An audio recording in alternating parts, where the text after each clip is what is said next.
Hello, I'm Sebastian. Welcome to Nine Nar Trees podcast. Today, I will summarize and review the book. The Five Temptations of a CEO by Patrick M. Lencioni is a concise leadership fable that uses story to expose how smart executives can still undermine their organizations. Rather than focusing on strategy frameworks or industry tactics, the book centers on the everyday choices a CEO makes under pressure, especially when ego, uncertainty, and the desire for quick approval creep in. Lencioni frames leadership as a set of disciplines that require courage and clarity, not charisma or brilliance. Through a narrative built around a leader confronting his company's struggles and his own blind spots, the book highlights predictable traps that damage trust, dilute accountability, and create confusion about results. Its appeal lies in its simplicity. Each temptation is easy to recognize in real workplaces and equally hard to resist without deliberate habits. Readers get a practical language for diagnosing leadership problems and a memorable structure for building healthier executive behavior. I will give you key takeaways from this book. Firstly, choosing results over status. A central theme is that CEOs are often tempted to protect personal status instead of prioritizing organizational results. The book treats this as more than vanity. It is a subtle operating mode where decisions are filtered through how they will make the leader look. When leaders chase reputation, they may avoid necessary risks, delay hard calls, or pursue visible wins that do not improve the core business. Lencioni contrasts this with a results-first mindset that accepts short-term discomfort, public criticism, and ambiguity to secure long-term performance. In practice, choosing results means setting a clear definition of success, aligning the executive team to measurable outcomes, and being willing to make unpopular moves when they are best for the organization. It also means sharing credit, confronting underperformance, and resisting symbolic gestures that substitute for real progress. By emphasizing results over personal image, the leader creates a culture where the mission outranks ego. That shift encourages candor, speeds up decision-making, and makes it easier for others to sacrifice convenience for the goals that matter most. Secondly, being popular versus being accountable. Another temptation is the desire to be liked, which can push a CEO toward popularity instead of accountability.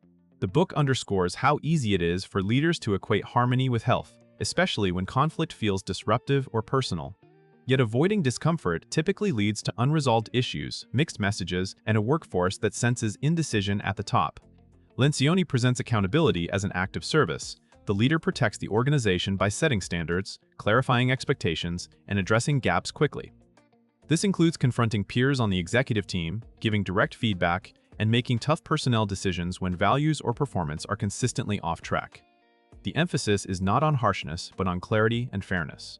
When a CEO chooses popularity, people may feel temporarily comfortable, but standards erode and high performers become frustrated.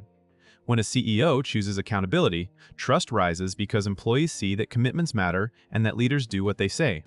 Over time, this strengthens morale and execution because the organization becomes a place where problems are solved rather than politely ignored. Thirdly, clarity over certainty in decision-making. The book highlights a frequent leadership trap, waiting for perfect certainty before acting. CEOs face complex markets, incomplete data, and competing opinions, and the temptation is to postpone decisions until they feel completely safe. Lencioni argues that organizations rarely need perfect answers. They need clarity so people can align and move. Clarity means making a call with the best available information, communicating the rationale, and setting a plan for review as new facts emerge. This reduces paralysis and prevents teams from filling the vacuum with rumors or conflicting priorities. The emphasis is also on acknowledging that changing course is not weakness when done transparently. By choosing clarity, the leader creates stability and direction even when the environment is uncertain.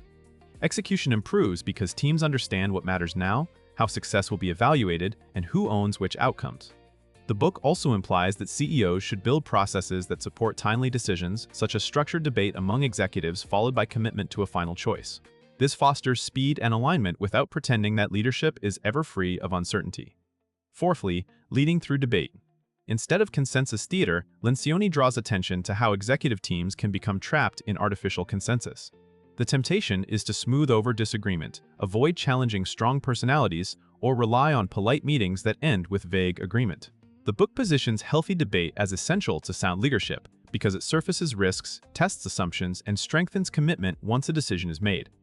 The CEO plays a pivotal role by inviting dissent, modeling curiosity, and ensuring that conflict stays focused on ideas rather than personal attacks. Without real debate, decisions may be based on incomplete perspectives, and executives may privately disagree while publicly pretending to align.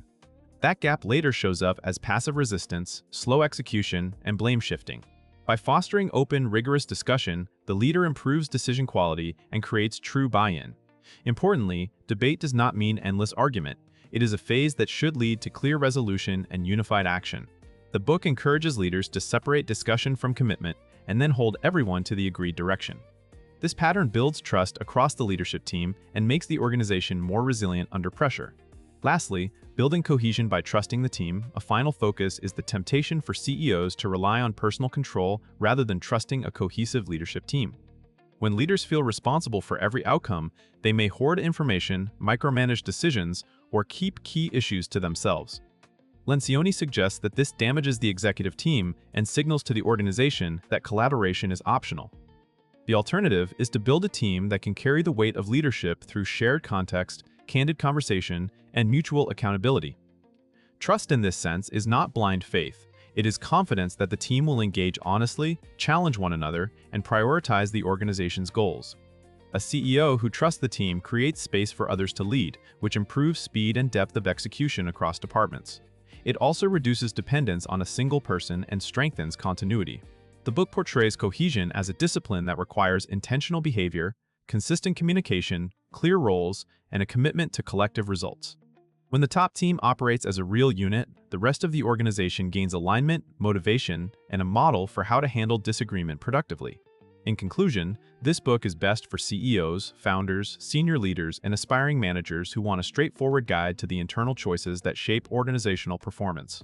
It is also valuable for HR and operations leaders who need a shared language to discuss leadership behaviors without turning conversations into personal attacks.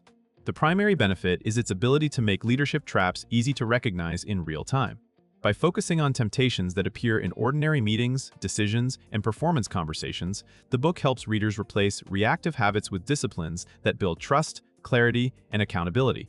That can improve a reader's life by reducing workplace stress caused by ambiguity and politics, while increasing confidence in making difficult calls. Compared to many leadership books that rely on complex models or industry examples, this one stands out for its simplicity and memorability.